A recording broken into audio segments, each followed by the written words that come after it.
Le 6 de coupe, ça va représenter la nostalgie, mais dans le genre Madeleine de Proust, enfin, dans ce bon sens-là, si c'est en positif, des souvenirs réconfortants, de la bienveillance envers les autres. En revanche, si elle tombe dans le côté négatif, ça va être que vous vivez ou que la personne pour qui vous tirez les cartes vit dans le passé, refuse de grandir, d'avancer ou qui a trop d'idéalisme. C'est pas regretter le passé, c'est vraiment vivre dans le passé. C'est la différence du regret. Regretter, c'était ah, j'aimais tellement quand j'avais ça.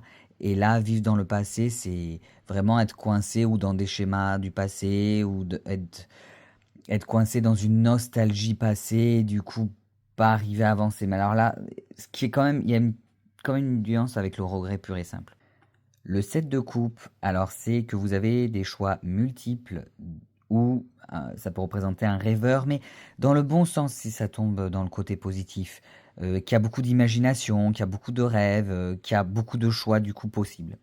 Si elle tombe en obstacle, c'est qu'il peut y avoir des illusions, de la confusion, une procrastination, des illusions. La procrastination, c'est peut-être qu'il y a tellement de choix que finalement la personne ne va nulle part. Mais voilà, du coup, il se passe rien. Le 8 de coupe va représenter une quête spirituelle, si ça tombe du point de vue positif, un besoin de changement pour se sentir bien, pour se sentir mieux. C'est abandonner ce qui ne sert plus pour aller vers quelque chose de nouveau. Donc ça va être ça dans le côté positif. Et en revanche, si jamais ça tombe en obstacle, ça peut représenter la fuite de ses responsabilités, la peur de l'engagement ou une tendance à s'isoler.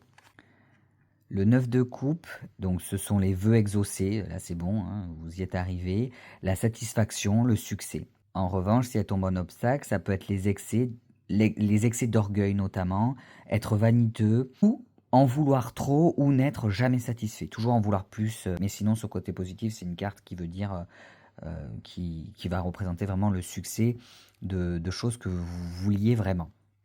Le 10 de coupe va représenter l'harmonie familiale, le bonheur, mais là vous êtes vraiment très content, tout va bien, un amour serein, tout ce qui va être très familial, voilà, c'est posé, c'est chouette. Si elle tombe en négatif, elle va représenter les façades trompeuses, donc comme quand on regarde une famille, qu'on a l'impression que tout va bien et qu'en fait il se passe plein de choses à l'intérieur, bon bah voilà, ça peut un peu représenter voilà, tout ce qui va être façade trompeuse, une illusion que tout va bien alors qu'en réalité non, ou qu'il y a des attentes irréalistes, hein, le genre des attentes de bonheur, mais qui sont un peu utopistes, que normalement il faut toujours un peu composer, et voilà. Donc ça peut être ce genre de choses.